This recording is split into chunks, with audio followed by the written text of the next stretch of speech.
en tête à partir de quand tu la croises?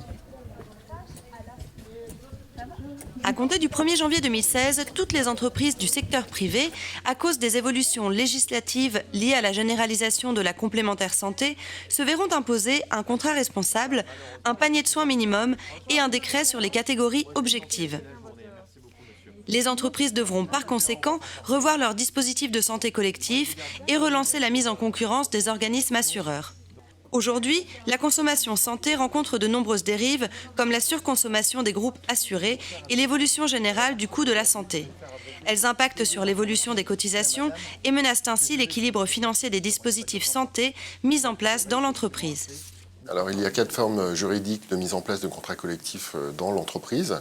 Tout d'abord, au niveau de la branche professionnelle, il peut y avoir un accord de branche. Également au niveau de l'entreprise, un accord d'entreprise. Ça peut être mis en place par un référendum ou par décision unilatérale de l'employeur. Les délégués syndicaux sont souvent ceux qui interviennent dans le choix et la mise en place d'un dispositif collectif santé. Les représentants des CE sont quant à eux consultés ou informés des négociations. Au niveau de la branche professionnelle, l'accord est négocié entre les représentants patronaux de la branche et les représentants des fédérations syndicales négociant les dispositifs de branche. Au niveau de l'entreprise, elle se négocie entre le représentant de l'employeur et les délégués syndicaux de l'entreprise. Ensuite, le référendum est une procédure un peu longue puisque soumis à un vote, donc c'est assez rare qu'elle soit mise en place sous cette forme-là. Et enfin, la décision unilatérale de l'employeur est adaptée plutôt aux petites entreprises. Pour la phase d'instruction, l'employeur et les délégués syndicaux vont s'accorder sur la répartition des cotisations employeurs-salariés, le niveau de garantie souhaité et le choix de l'organisme assureur. Alors pour la phase de mise en place, il y a 6 points importants à traiter. Donc il y a tout d'abord la rédaction et la signature de l'accord et du contrat d'assurance, l'information du personnel, l'affiliation des salariés. Et enfin, la remise de la notice d'information et des cartes de tiers payants. Une fois mis en place, le dispositif doit faire l'objet d'un suivi et d'un pilotage.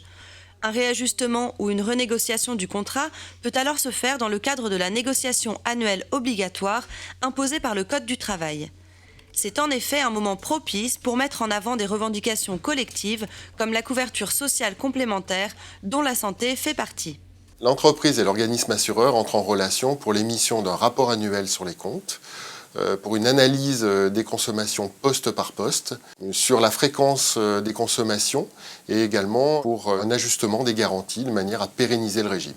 Même si la mise en place d'un contrat santé est désormais une obligation légale, dans le contexte de la généralisation de la complémentaire santé, renouveler et renégocier son contrat santé d'entreprise semble indispensable. Cela permet de pérenniser l'équilibre du régime. Dans un budget maîtrisé pour l'entreprise comme pour les salariés, cela permet également de continuer à offrir de bons niveaux de couverture santé collective.